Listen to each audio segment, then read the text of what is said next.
Hi, everyone. Thank you so much,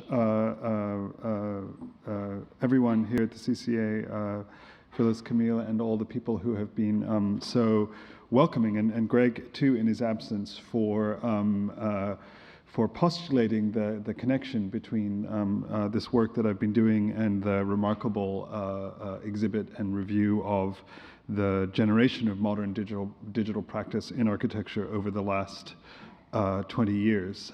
I'm going to do two things tonight, present, and those two things together very much present a vision of architectural practice that I was introduced to myself at the time that Greg and others were first pushing the boundaries of digital practice in architecture in the 1990s. And that is, I'm going to present a project that's very much based in the world of design and very much also in the complex and messy world of urban politics and policy. And then I'm also going to present a critical and historical critique of that design project and all of its problems and complexities, based very much in the archive, and based, I'm very happy to say, in the archive here at the Canadian Centre for Architecture of the artist and architect Gordon Matta-Clark. All right, design first.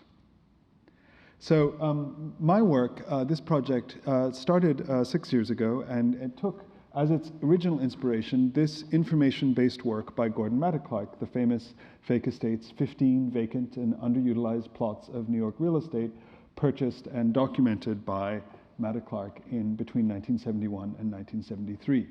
What intrigued me about this project in today's age is, of course, with a modern geographic information system, one can find here about 5,000, and later we charted over 30,000 vacant lots in New York, and that condition is not unique to New York City.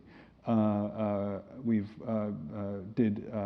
this original mapping work focused also on sites in San Francisco, Boston, Miami, and so forth.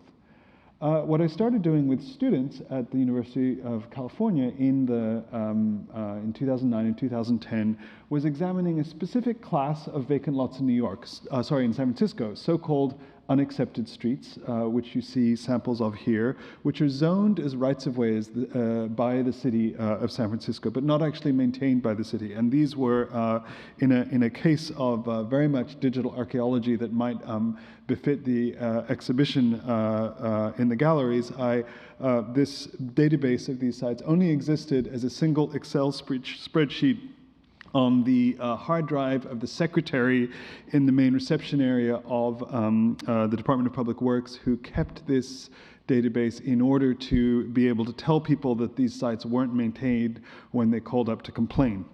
So, and there was a hilarious and totally true story that involved me getting the mayor's Gavin Newsom assistant and this secretary on a conference call, and her being instructed to share it with me as the foundation of this work.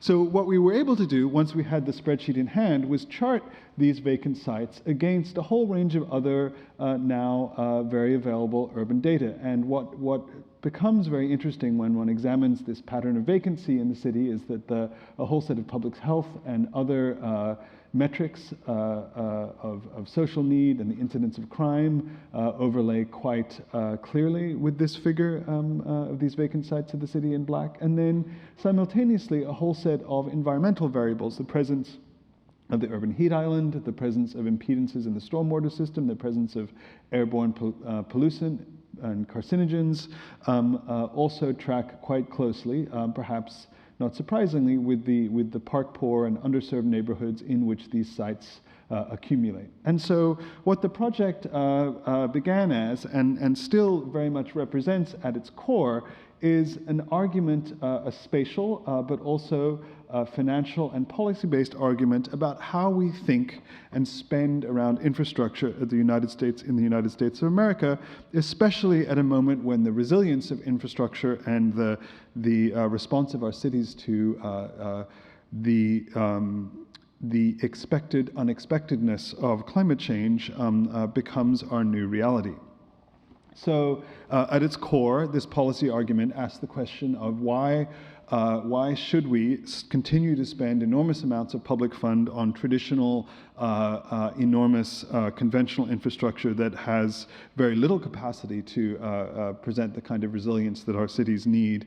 And why not instead, could we not use these digital techniques to target a series of networked interventions precisely in parts of the city that would be most conducive to environmental infrastructure, but also then, not incidentally, most needing the kind of targeted spending on public space and public health that these represent. Fundamentally, it's a question about whether and how we can imagine building social, cultural, and economic resilience alongside the ecological resilience that such interventions would also represent. So from this original work in San Francisco, we began with a series of nonprofit partners to do similar studies in Los Angeles and New York City, this work moving mostly into my own studio, where the same kinds of patterns of both crime and neglect and environmental need track quite closely the vacant sites we map. From there, of course, there are many projects that have looked at vacant sites in these cities, which we both reference and collaborate with and build upon.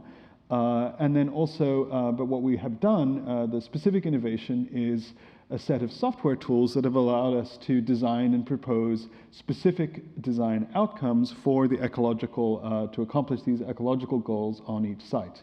And in the past 2 or 3 years, this has become a targeted policy argument and a set of collaborations, particularly in New York City, both with the Urban Ecology Lab of the New School and the nonprofit Green City Force, a winner of awards from both the Clinton Global Initiative and the Obama White House, which very precisely uses green jobs training for at-risk youth to bring positive interventions to vacant sites already in New York City. So against that ongoing collaboration, the work has also involved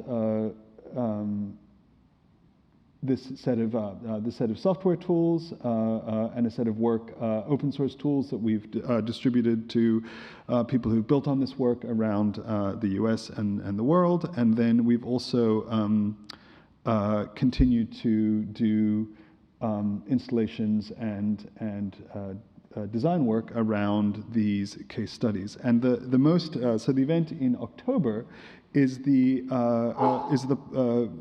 arriving in October is really the kind of what I hope will be a milestone in the project and not a tombstone, but nevertheless represents an attempt to bring the speculative and design phase of this effort to a close and concentrate on the political and policy initiatives, which are inevitably slower, inevitably more complicated. And I never thought I would say that something was much harder than putting a book together, but it turns out that the world of urban policy is. So the book is, I will brandish it here as a prop. The book was a collaboration with the information design studio Catalog Tree, based in Arnhem in the Netherlands. It's very yellow, and it involves an effort that was collaborative not just at the level of creative work, but also deeply collaborative at the level of code to try and imagine how a project that is only represented fundamentally in 3,659 equally important drawings could be assembled and presented into a very traditional form of media. And we were very deliberate about wanting to do a book precisely because of the ephemerality both of this digital archive of drawings and work, and also because of the way in which the code and the open source project behind the work continues to change so radically. One would never have a kind of landmark in the project otherwise that would allow its publication. So as in the book, these four case studies, San Francisco, Los Angeles, New York, and a project that we were invited to do as part of the 2012 Venice Architecture Biennale, looking at the vacant islands of the Venice Lagoon, of which there are 60, come together in a set of printed maps, and then many individual drawings which are laid out according to both the geography of each intervention, and then the size of each drawing is directly relative to the calculated ecological benefit of an intervention on that site. And the drawings are themselves encoded visually. On the right, you can see the key that is representative of each section has. It became very important to us to, in the process of trying to imagine how these drawings were made, to rely less and less over the course of the drawings revision on depicting architecture as such, because the more we got into the policy questions and actual work with communities on these sorts of interventions, the clearer it became that depicting park benches and street lights and specific outlines of hardscape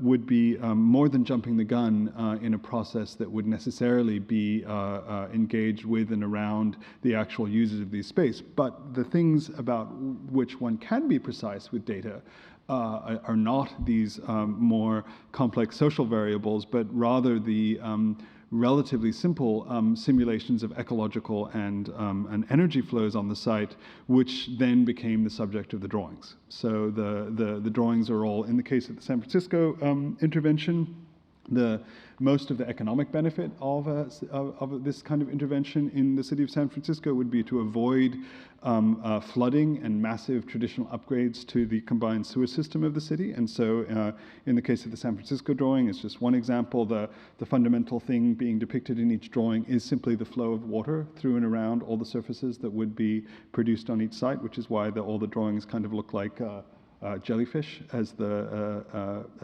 water is imagined and flowed across the surface.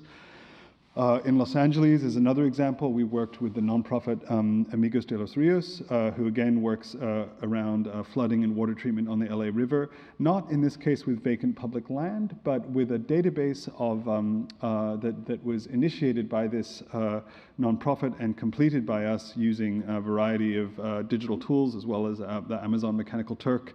And this is a database of very precisely of vacant sites leased or owned by billboard companies like Clear Channel and CBS Outdoor along major roadways, which of course follow the path of historic riparian structures in Los Angeles. And these are mostly surface parking lots or fenced off. And again, because of their position in the city, have an enormous potential for an ecological benefit in to the city as a whole, as well as, of course, to the communities in which these fenced off sites are located. In Venice, building on work that I had been doing there with collaborators since 2003, we looked not, of course, at the dense, over-occupied, mostly by tourists, center of the city, but rather at a piece of the city that was always a kind of generous network of overflow and supplementary urban experimentation, which were the many, about 60 or 65 vacant islands, now vacant islands that litter the Venetian lagoon. And we proposed a series of both economic and ecological interventions on each of these sites to help build up the traditional lagoon ecology, which has been so devastated by the industrial transformations and dredging of the last 100 years. And then finally, we came back to New York City, cooperating, as I said, with an urban ecology lab led by Timon McPherson at the New School in New York City. We worked with a database that developed at the New School of over 30,000 vacant sites in New York. And here we benefited greatly from a on-site survey using satellite imagery of 3,000 of these sites that we prepared designs for, looking at the specific habitat and ecological benefit most appropriate to the character of each of these many vacant sites in the city. And again, the specific design outcomes were abstracted somewhat in the drawings out of a desire to leave the speculation open versus somewhat closed, and these drawings were then included as part of the book. Okay. So, given that design work, I'm probably giving the design work slightly short shrift, but I was particularly taken by the way in which trying to do this design work as someone who both believes in the essential nature of historical and critical inquiry to creative architectural practice, and just out of sheer curiosity, I thought to, I set about in the process of preparing the book project, attempting to understand one of the most overexposed artists and architects of the late 20th century, and this project, which always is presented as a finished work, but turns out very much not to be so. Gordon Matta-Clark's so-called fake estates, and so when I, for the next half hour or so, talk through some of the discoveries and complexity of this project, I would hope it would be clear that I'm doing so as a way to both critique and continue to speculate on the nature of this designed work, what it is to work with mapping and information in the city, what it is to understand and engage the idea of vacancy, which of course is never a real vacancy.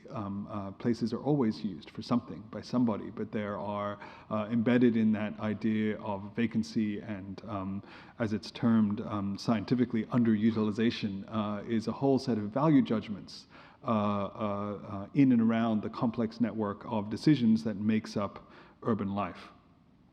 So let's get into this a bit further, and I will apologize if I occasionally read from a written text here, but with this kind of historical speculation, it's important to get one's facts straight. So, all right.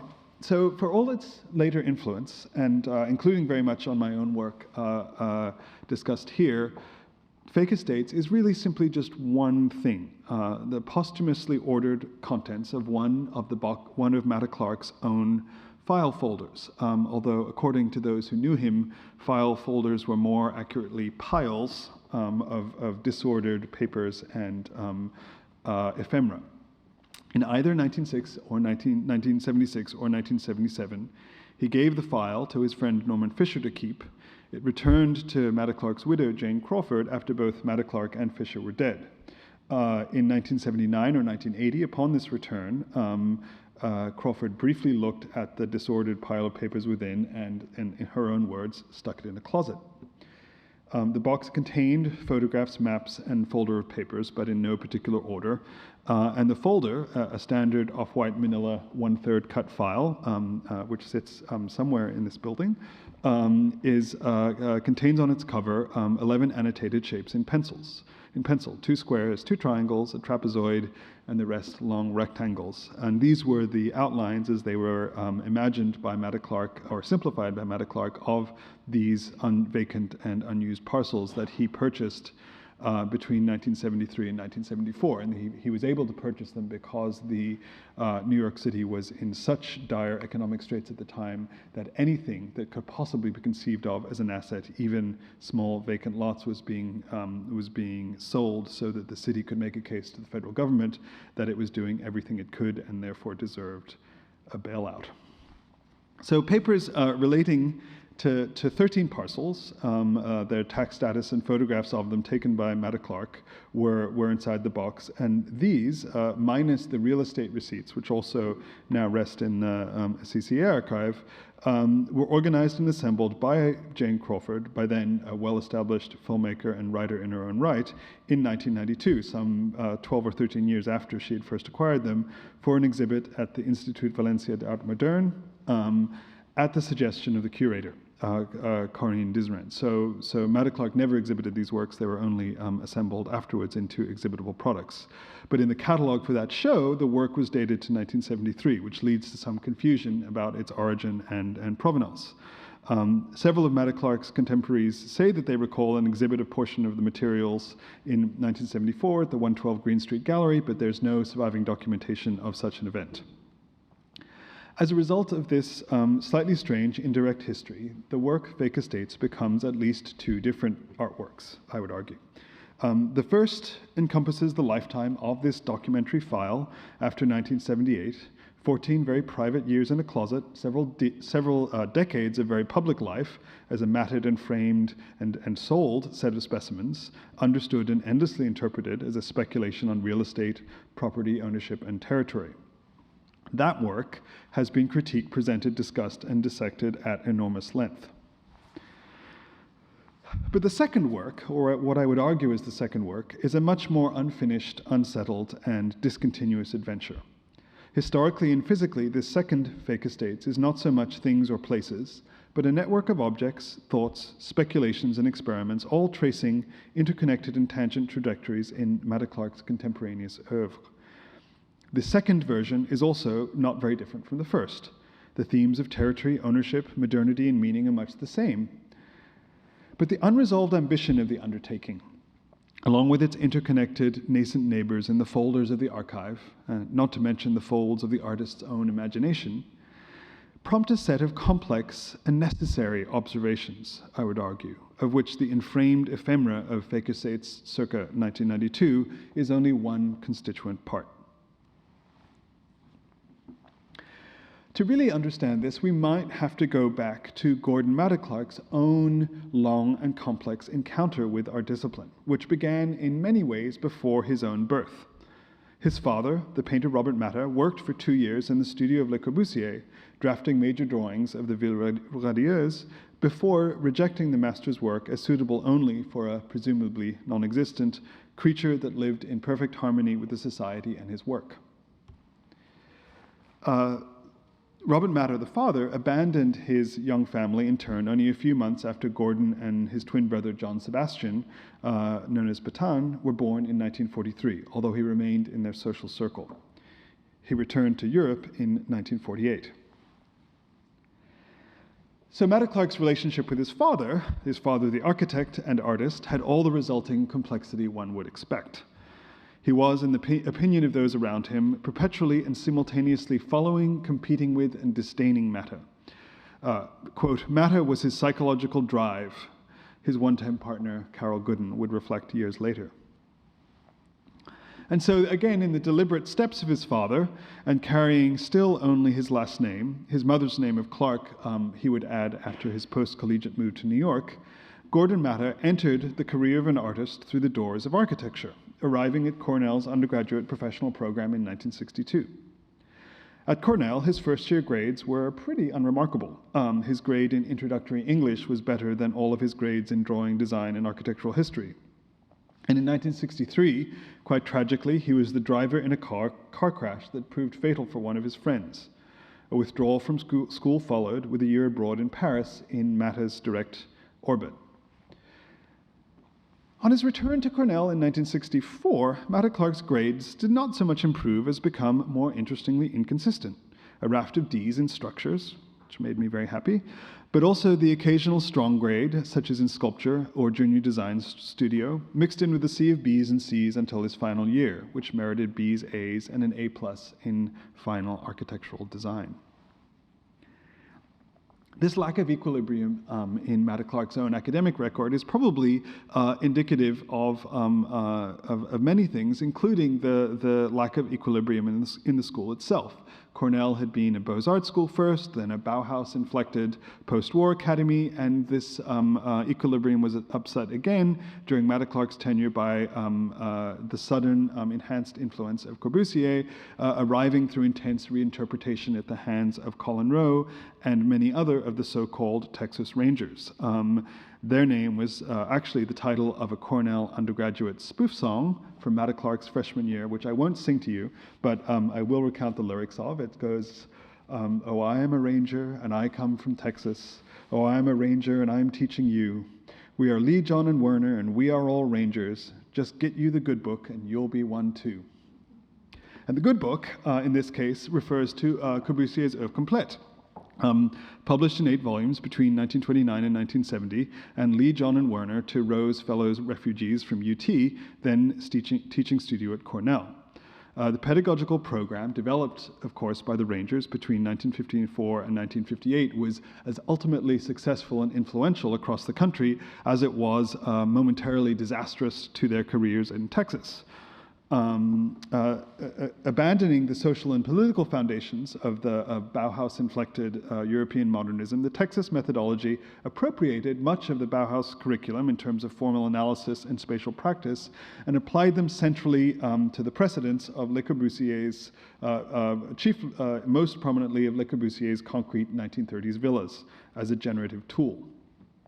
This method was simultaneously ahistorical, but also founded on many precedents, and was fundamentally shaped by Colin Rowe's formalist outlook, which was traced in turn to Rowe's schooling in the Warburg Institute in the 1930s and 40s, where the influence of the Wülflinian method, the comparison of two images, which all of us do now and nobody did before, with dual slide projectors being the most tangible effect on the classroom, and was extended especially through a range of theoretical frameworks, theoretical and psychological frameworks, including Gestalt psychology.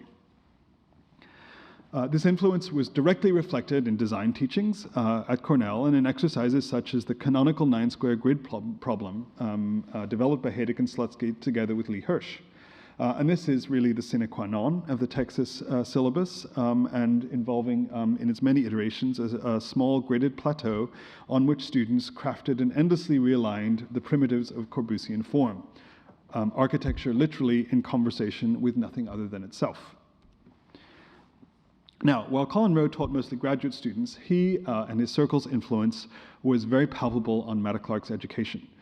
First in his freshman introduction to design, taught jointly by Hogden and Seligman, and then directly in the lecture course on Renaissance architecture he took from Rowe in the fall of his second year after returning from Paris. Anthony Vidler took a similar course at Cambridge the year prior, and he describes the survey as dwelling almost entirely on formal studies of Renaissance facades. Matta-Clark earned a C-. But we can easily imagine that it was this endless overlay of facade studies that produced the following exchange in a 1974 interview with Lisa Baer in the downtown magazine Avalanche on the occasion of Matta-Clark splitting. Baer asks, "You studied architecture at Cornell, didn't you?" Matta-Clark responds, "Yeah, that was my first trap. But the things we studied always involved such surface formalism that I never had a sense of the ambiguity of a structure, the ambiguity of a place, and that's the quality I'm interested in generating in what I do." Rowe's formally precise, parahistorical approach to time, mass, and surface played a central role in Texas as well as in later developments at Cornell. And it also became central to the second Texas and Cornell connected group of architects of which Rowe was an honorary member and critical figurehead. Peter Eisenman, Michael Graves, Charles Gwathmey, John Heydrich, and Richard Meyer, the New York Five, or as they came to be known, the Whites. Interestingly enough, this was not a description of race, although given the many Caucasians in the membership, it could have been, but rather the complexion of their Corbin-flected buildings and the cover of the 1972 MoMA catalog, Five Architects. In the catalog's introduction, Arthur Drexler renders explicit the retreat from politics that accompanied the group's formal concerns, as distinct even from the Institute for Architecture and Urban Studies' own financial origins in urban renewal funding. Architecture, Drexler declares, is the least likely instrument with which to accomplish the revolution. Rowe then begins the second, longer introduction by excusing the apolitical nature of the work through an optimistic, albeit somewhat eccentric argument that in America, the revolution had already, in 1776, occurred. Rowe further presents the work as a necessary contrast to the latent politics of Miesian and brutalist style then in vogue, and goes on to establish another important contrast in the same paragraph, not to an architectural style, but to the collision of what Rowe himself calls the computer and the people. So this is very specifically a nod, not so much to fellow architects, but to the technocratically inflected urban planners and policymakers also inhabiting Sibley Hall, educating Matta-Clark and many others on the data-driven model of city planning and urban design that was then in universal currency. Another undergraduate doggerel illustrates the ubiquity of urban calculation. It went, I walked uptown and downtown for a year, counting cars at intersections, and I made a chart with zipatone, statistical perfections. I then was ready to draw a plan, but they said, no, forsooth, you are not ready.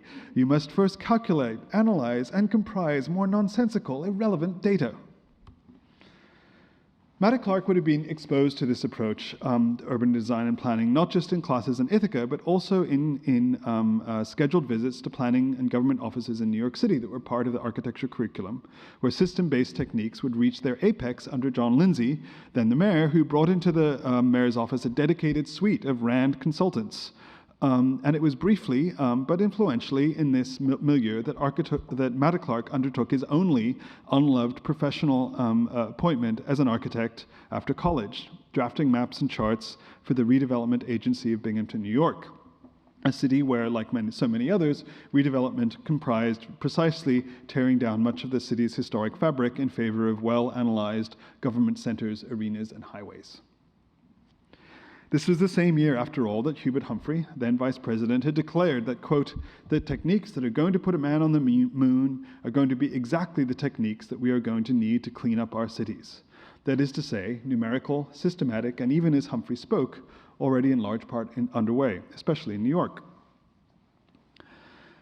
So the young Gordon Matta-Clark was then really flanked by two distinct abstract frameworks claiming authority over the city, both with calculation either explicitly or implicitly at their core.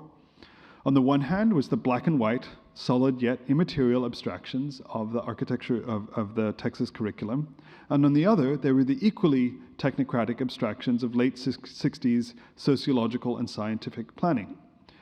These were, of course, far less separate in their origins and protagonists than is now generally assumed, but neither, to Matta-Clark, would serve. But staying in Ithaca and working in Binghamton provided a huge, deeply influential bonus to Matta-Clark's career, a role as an assistant and hanger-on to the path-breaking exhibition Earth Art, mounted in Ithaca in 1968. To enact the actual art on Cornell's Earth, Matta-Clark served as an assistant to the artist Dennis Oppenheim, cutting a long dogleg trench into the frozen Lake Cayuga with a chainsaw. That's in fact Matta-Clark right there. Dennis Oppenheim didn't know how to operate a chainsaw. And even more influentially, Matta-Clark loaned the artist Robert Smithson his truck, and then seized on that opportunity. Smithson was one of Matta-Clark's idols, to cultivate a steady, ongoing friendship with the path-breaking artist, making himself the recipient of long lectures, particularly as remembered by Smithson's wife, on the theme of entropy as a creative practice. Oppenheim remained a close friend and confidant as well, easing Matta-Clark's transition to the downtown scene the next year.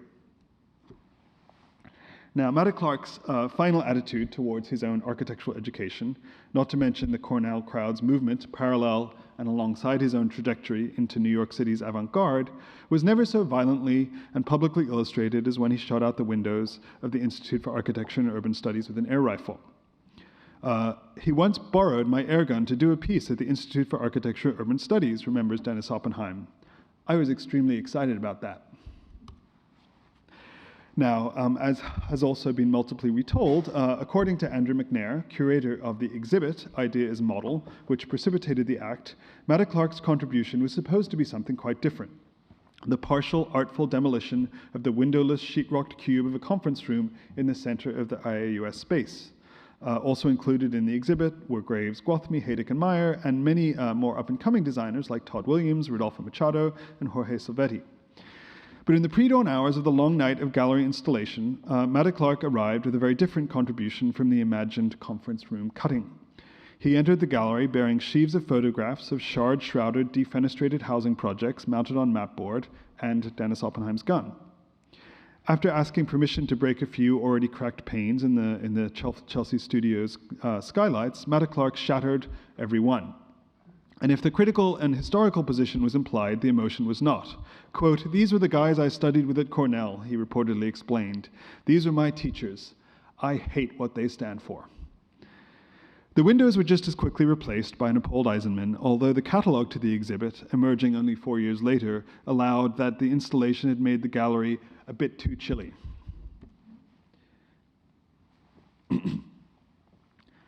Keep writing me.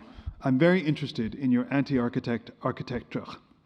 And that's the French être at the end. This is what Robert Matta wrote to Matta-Clark in an archived and undated letter. The cross-language pun, meaning how to be an architect and against architects all at once. Work with abandoned spaces, Matta-Clark was to write in 1974, began with my concern for the life of the city, of which a major side effect is the metabolization of old buildings. In New York, as in many urban centers, the availability of empty and neglected space is a prime textual reminder of the ongoing fallacy of renewal through modernization. Metabolization is a word well chosen here. From the Greek word for change, it acquired the specific meaning in the 19th century of the complex network of interactions characteristic of life. And it was in the living fabric of New York that Matta-Clark threw himself most robustly. Sessions with Smithson, a circle of friends in the new artistic neighborhood of Soho, and the circumstances of renovation and physical crafting of a home in it all. His architectural training was here very directly applied, not as a theoretical position, but as a practical experience and understanding of studs, pipes, and sheetrocks absent from the rest of his circle. He became an invaluable resource in this circle of pioneers transforming the ironclad industrial spaces of Soho into that eventual paradigm of gentrification, the downtown loft. And here then I would make some observations. First, Matta-Clark's path-breaking cuttings, transformations, and excisions of built fabric, dated curatorially to several transgressive small actions on abandoned housing in the Bronx, followed by public and curatorially popular actions on masonry buildings in Matta-Clark's visit to Europe in 1974, are actually best understood as extensions and alterations to operations begun several years earlier on the built fabric of New York City. The work Matta-Clark himself identified as beginning this thread of production, the moving of a single pipe to the interior of into the interior wall of a gallery from behind the sheetrock, along with photography of the pipe's further travel up and down the building in 1971, is as unimaginable without the artist's experience in loft construction as it is, in retrospect, inevitable as a result. Even the separate inspirations cited by other contemporaries for Matta-Clark's building cuts all emerge from renovation, such as Carol Gooden's citation of a wall sandwich Matta-Clark cut from an unneeded partition while renovating the restaurant and art space Food in 1972, or Manfred Heck's description of the cutting works as an extension of Matta-Clark's 4th Street loft renovation in 1971. Secondly, I would observe that the strange realities of land, value, ownership, and use on which fake estates rests were not idle or artistic abstractions, but the lifeblood reality of 1970s New York. The city near bankrupt, falling apart, but also being held together and rebuilt by the artists of Matta-Clark's milieu. The investment of $17,000 and the equity of Matta-Clark's own toil in his brother Sebastian's 12th Street loft transformed an abandoned industrial space to something that generated $5,000 per year in 1972. And I looked it up on what that loft was worth on Zillow today, and it's really just mortifying, but in the millions. Matta-Clark's own career as a renovator and speculator would also literally have exposed him to the exercise of cataloging and acquiring property, abandoned and cheaply auctioned above all, long before he attended the auction in October 1973 at which he bought the first fake estates. Alana Heiss, whose work identifying and acquiring abandoned property for artistic purposes would become the museum PS1, has a specific memory of introducing Matta-Clark to the world of abandoned property auctions. She would recall as well, quote, "He wasn't a selfless entrepreneur. He loved making investments, funding spaces, buying properties. And so, even if he had never become famous for his own more creative use of the Sawzall and building jack, Matta-Clark, as a contractor to himself and his contemporaries, would have remained an essential actor in one of the city's great remakings, the transformation of an abandoned industrial Soho into a landscape of creative practice in which the renovated urban landscape itself became a work of art." Here Matta-Clark's conception of his own architectural work begins to take shape, concerned not so much with the actual shape or outlines of the city, but with its processes and operations. In this light, the famously extended tool-inflected building cuts can be seen not just as they have come to us, in precise, documented moments of staged entropic intervention, but also as a deliberate framing and staging and figural delineation of the perpetual process of deconstructing and remaking urban fabric. All of this with an attentiveness to the documentation that combined the exhaustive practices of the architect's site survey with the alchemical creation of a curatorial artifact. That is to say, an amplification and annealing of the hard edge of renovation. Take as one example the house at 322 Humphrey Street in Englewood, New Jersey. The top-to-toe splitting of this house in 1974 cemented Matta-Clark's New York reputation. Matta-Clark, though, only had access to the house, already slated for an urban renewal demolition, because the land underneath was the investment property of Horace Solomon, his gallerist. Matta-Clark had already renovated and built 2 gallery spaces for the Solomons, and while the splitting of Humphrey Street was even more deliberate and delineated, the tools, string, level, sawzalls, and chisel, were precisely the same, as well as, in many ways, the increase in value. The 4 attic corners of the house, preserved as the work splitting 4 corners, rest today in the collection of San Francisco SF MoMA, where they are insured for several $1 million. The development of this process-focused legacy of architecture city and the arbitrary nature of property flows clearly through Matta-Clark's creative collaboration with a group of contemporaries, centered around the 112 Green Street Art Gallery. They called themselves the An-Architecture Group, although Matta-Clark was the only one with any architectural training. The name, a typical Matta-Clark wordplay, could mean at least 2 or 3 things. First, an-architecture, an meaning the Greek for without or wanting, and the extra implied word in the middle, anarchy, meaning without a leader. And the architect, then, too, being the leader of builders or craftsmen. And then also, ana-architecture, which is the Greek for back again, so architecture again. Our thinking about an-architecture, Matta-Clark explained to Lisa Baer in that same interview in 1974, was more elusive than doing pieces that would demonstrate an alternate attitude to buildings, or rather to the attitudes that determine containerization of usable space. We were thinking more about metaphoric voids, gaps, leftover spaces, places that were not developed. Even the name of the group was not allowed to be fixed. It changed with each mention, from anarchy torture to an Arctic lecture to an art collector. In 1973, Matta-Clark sent an aerogram, a single folded page, the postage inexpensive, to this group. 20 small sketches and proposals coat every surface. Along with a machine for not living, there is mentioned for the first time fake estates, property slivers, with some projected ideas for their use. Death brings unasked for certainty. And the current view of fake estates, more often than not, declares them finished, much like the buildings that vexed and transfixed the artist. But if these slivers and their records were never to have been disinterred, the threads they connect in Matta-Clark's documented unfinished intentions are palpable. These threads also weave a more complex, unfinished image of the work than today often appears. One thing that becomes clear is that by 1977, Gordon Matta-Clark was tired of cutting buildings. He had wanted his last such work, 1978's Circus, or Caribbean Orange, at the Museum of Contemporary Art in Chicago, to take the form of a combination of balloons and cables, amplifying his network installation for Documenta 6 in Kassel. But, as remembered by Jane Crawford, they just wanted another cutting, and he felt he was being corralled into being the cutting artist when he wanted to branch out. Also already sick with the cancer that would kill him, he was pretty exhausted. The balloon net above the city, incompletely sketched by Matta-Clark at the time, also presents a certain conceptual incompleteness, a shape that hovers abstractly above architecture in the city, even as it traces an aerial analogy to that of the most urbane of mathematical concepts, the network as a functional mechanism.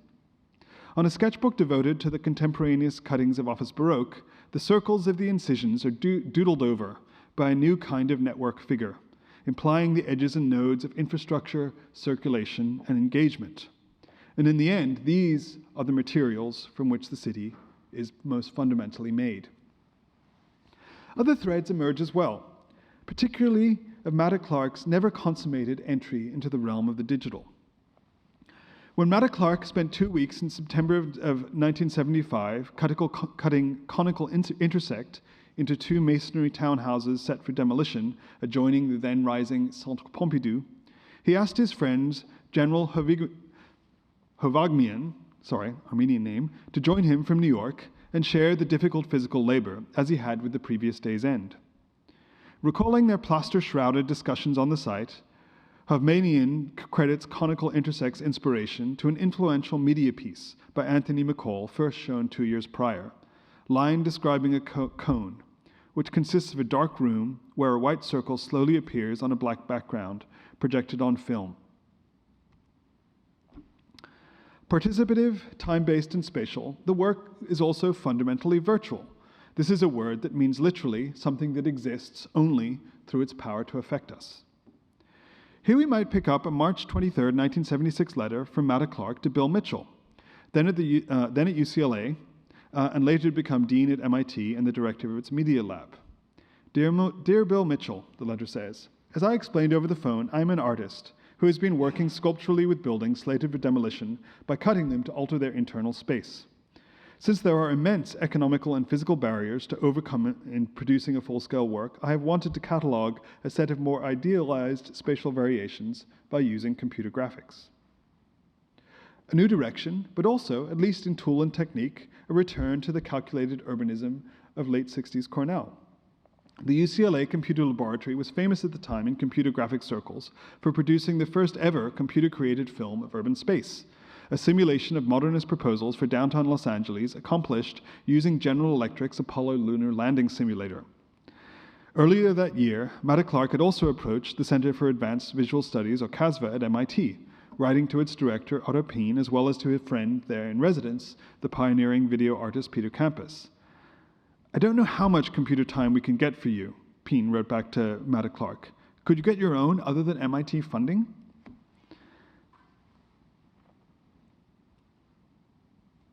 Matta-Clark remained optimistic. I have a group of spatial structural project drawings that involve working with a computer, he writes to Paula Hutchings at UCLA in January 1976. And in March, to the Munich gallerist Wolfgang Becker, this spring I have been getting back to making films, which although very different, owe some small adherence to Anthony McCall. Optics, as much as computer graphics, seem to be becoming an essential part of my search to chart and reoccupy space. In the same 1986 interview in which he reflects on Matta-Clark's exhaustion with the solitary physical labor of his building cuts to date, Les Levine also reflects on Matta-Clark's, quote, desire to help people. For example, on the Lower East Side, to, quote, work with them. Levine concludes, somewhat pessimistically, that, quote, he was never able to surrender to that space or idea. Yet history and the archive argue otherwise. An artist's statement from 1975 imagines that, quote, a specific project might be to work with an existing neighborhood youth group and to involve them in converting the all too plentiful abandoned buildings into social space. In this way, the young could get both practical information about how buildings are made and, more essentially, some first-hand experience with one aspect of the very real possibility of transforming their space. In this way, Matta-Clark continues, I would adapt my work to still another level of the given situation. It would no longer be concerned with just personal or metaphoric treatment of the site, but finally responsive to the express will of its actual occupants. Also, a letter in 1976, quote, at the moment I am making good on a long-standing promise to myself involving a move from my past sculptural exercises to a direct collaboration with the people and their problems in a Lower East Side community in New York. Over multiple drafts in the summer of 1976, Matta-Clark worked out a detailed proposal for the scheme. Quote, a resource center and environmental youth program for Lousada. Submitted to the Guggenheim Foundation in late 1976, it resulted in a grant and fellowship awarded to Matta-Clark in March of 1977. The proposal itself begins discussing, quote, a network of community groups and individuals engaged in open space and rehab projects, sweat equity, community gardens, play lots, cultural events, alternative living structures, etc. The imagined enterprise would make use of one or more vacant lots and buildings, then, quote, effect theoretical experimental innovations towards the rehabilitation of further structures derived through the studio design process. The work, it is proposed, would rely upon the fact that, quote, throughout the Lower East Side, large amounts of reusable materials have become available because of the increasing rate of abandonment and demolition. Let's notice again the word network. It was at the time, of course, part of the vernacular of city planning, as well as, of course, of Matta-Clark's nascent sculptural interest in floating immaterial assemblages. The work would have also formed part of his own scientifically inflected planning education. Norbert Wiener's Cybernetics, the System Planner's Bible, remains in a heavily marked up copy in Matta-Clark's own library here in the archive. But the term also formed an essential part of its developing opposition. Across much of Matta-Clark's childhood and education at Cornell, activist and intellectual Jane Jacobs was continuing to develop a counter-theory, grounded in the city's social reality, but also on further ideas in the science of networks and living systems that Jacobs had first encountered in her own undergraduate education, never finished, at Columbia. It is hard to imagine that Matta-Clark would not have been exposed to Jacobs' work, especially given her notoriety in architectural and planning circles during his undergraduate years, which immediately followed the 1961 appearance of Death and Life of Great American Cities.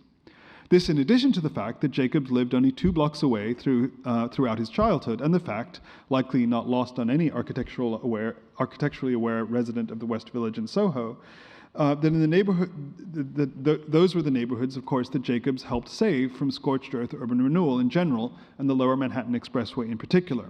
And these were Matta-Clark's own neighborhoods, both as a child and as an adult. The celebrations following the final defeat of the Expressway proposal in 1961 thronged the streets in front of Matta-Clark's childhood home and culminated in the burning of cars in Washington Square Park, a spectacle unlikely to have been lost on a young neighbor with anarchic tendencies. Whatever its origin, though, Matta-Clark's vision, like Jacobs, was of the city as a living body, present in his deliberate use, for example, of words like metabolization to describe the process of undoing and remaking built fabric. Such a vision emerges in the Loisato proposal itself, which proposes, quote, an emphasis on environmental awareness, that is, attention not only to the internal needs of a building, but also its inherent and many connections to surrounding areas and neighborhood interests. The educational project framed in the proposal, the, quote, environmental structural design program, is further explained as follows. Quote, in order to demonstrate new approaches to solving the housing crisis, substantially deteriorated structures, weakened by either fire or age, would be used, with attention paid to providing more flexible floor space. One such alternative is to introduce concrete construction. So the proposed addition of concrete framed insertions into the fabric of abandoned structures is then discussed in the proposal at length. Matta-Clark justifies this most unusual of proposal, introducing concrete prosthetics into balloon-framed and masonry houses. Initially, he justifies it in the proposal due to cost concerns, although a savings would be unlikely given the expense of steel reinforcement and formwork compared to the existing wood structures. He justifies it also in terms of fireproofing, certainly true, but though less relevant in the hybrid wood brick concrete structures that would result. And finally, in the ability to recycle that portion of the replaced wood that could be reused as formwork.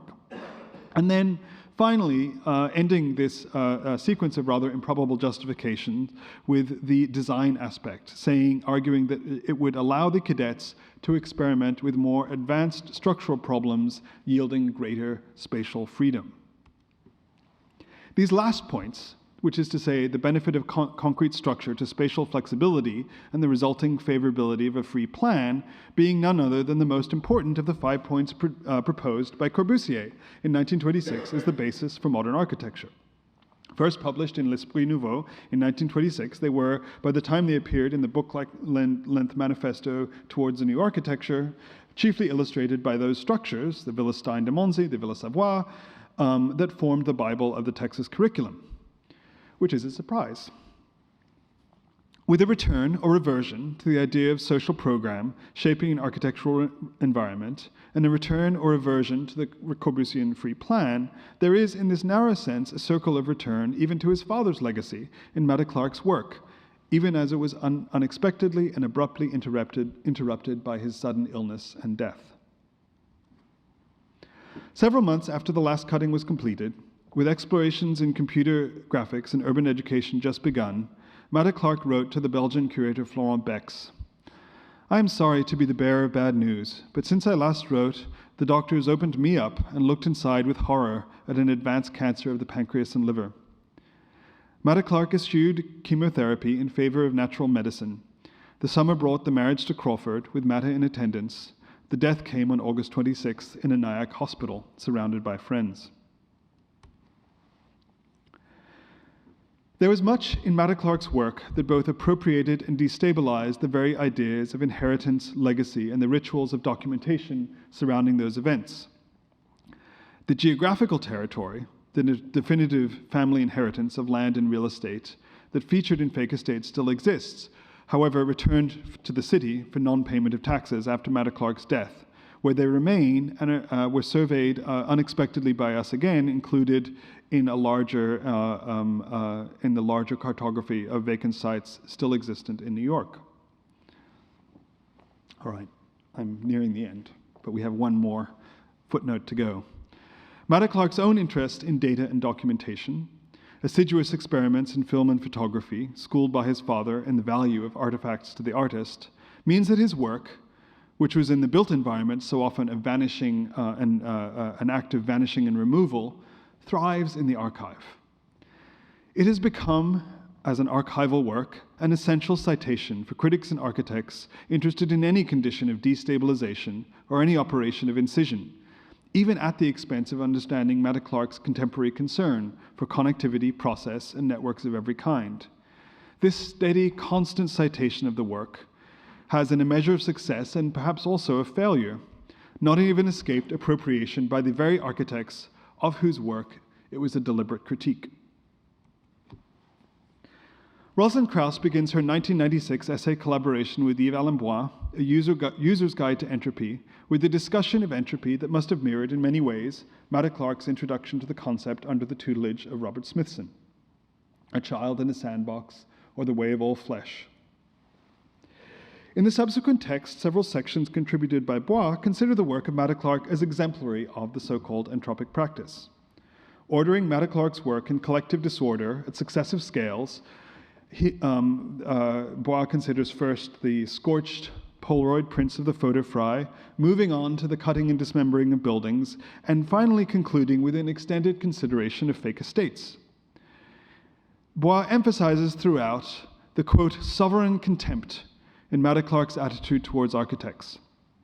At the time the essay was written, the question was especially unacademic.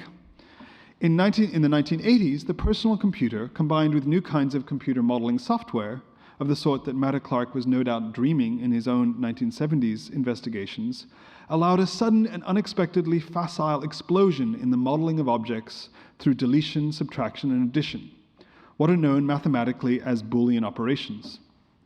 And the tendency of this software towards an appearance, however virtual, of the systematically partial, the subtractive, and the deleted, led to its swift adoption by architects still advancing a formalist project, which all explains, at least a little bit, why by as early as 5 years after his death, Matta-Clark's career had become, for formalism's latest incarnation, so-called deconstructivism, a method, a precedent, and a practice. Self-consciously of this school, Peter Eisenman's first public building, the Wexner Center for the Arts at Ohio State University, where the software FormZ was developed and where Eisenman had access to pre-release versions of the software in his studios, consists of a reconstructed brick form of a formerly demolished armory on the building site, in turn cut into and apparently deconstructed, flanked by a large, functionless white grid of a pergola. The goal, according to the contemporaneous New York Times review, to recall scaffolding. As with the New York Five, the latest grouping was cemented by a show at MoMA. The catalog includes Eisenman, as well as others who had moved into the same orbit, Ram Koolhaas, Bernard Schumi, Daniel Libeskind, and Frank Gehry, who had discovered and attempted to purchase large portions of Matta-Clark's works in 1977. Matta-Clark's 1974 splitting is illustration number 3 in Mark Wigley's introductory essay. Mark Wigley was also the teaching assistant for the FormZ studio at Ohio State. And soon enough, Eisenman himself was to explicitly write, for example, of Matta-Clark's cutting of a building in half, and so denying its function, as part of the lineage of his own architectural ideas. In Bois and Krause's 1996 text, one can sense some degree of outrage at this turn of events, and the particular contempt of a conventionally architectural, and therefore self-consciously permanent, evocation of a building in transformation, something that looks like it's changing and moving, but is not. Bois adopts Matta-Clark's voice for the purpose. Quote, "What I do, you could never achieve, since that presupposes accepting ephemerality. Architecture has only one destiny, and that is, sooner or later, to go down the chute." Yet if the formal adoption of Matta-Clark's aesthetic of transformation into the heart of 1980s deconstructivism would have been probably somewhat anathema to the artist, how in particular should we understand the reverse? In particular, the unexpected inclusion of archetypical Corbusian paradigms, column slab and concrete free plan, into the renovated heart of the Lois Sada proposal. Here, one last example might serve. In 1974, following splitting, the architect undertook another house transformation. Bingo, Matta-Clark explains in an artist statement, is the finalized title for a work that in progress was called Being Gone by Ninth. The piece involves the use of a typical American small-town home, he explains, slated for demolition under urban renewal in Niagara Falls, that was to be demolished for urban renewal.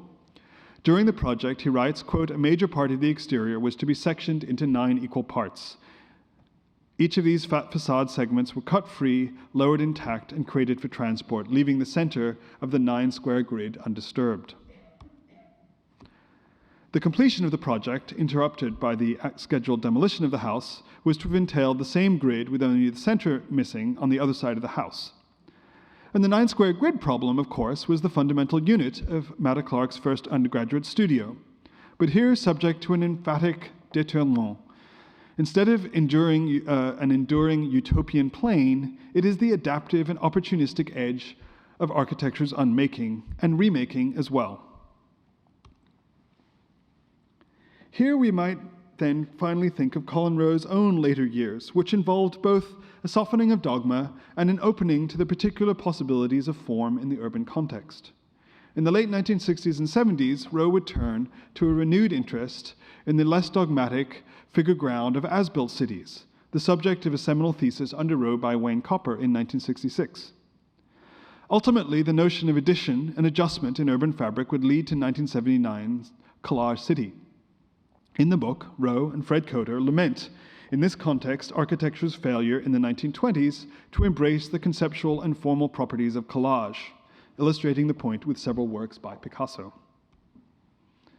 Yet, maybe a better counterexample would replace the polite Picasso with the more violent, in this context, polite Picasso, with the more violent and radical roots of Dada collage.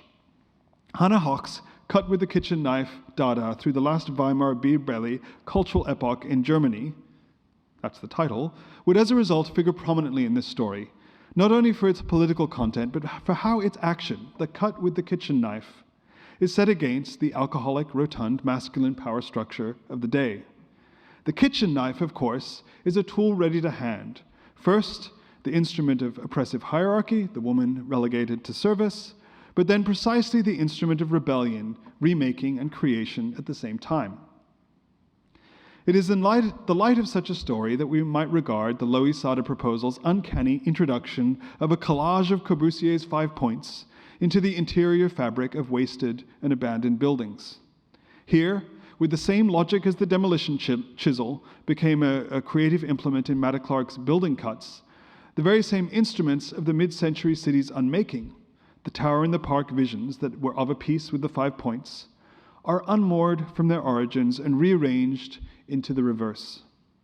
Like an oyster's unwelcome irritation, they are metabolized, coated, and incorporated into the urban fabric, the resulting pearl providing both structure and value.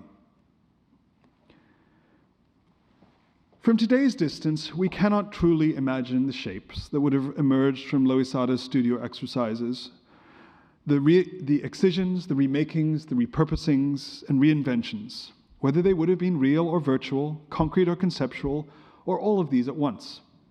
But we can imagine their precision and precise framing of something distinctly and quintessentially urbane, representing not the inevitable failure of architecture to cheat death, but the city's enduring ability to frame and reframe life. For it is truly the destiny of all of us and our buildings to go down the chute. But it is in the nature of the city, its shifting networks and networked metabolisms, to survive. Thank you very much.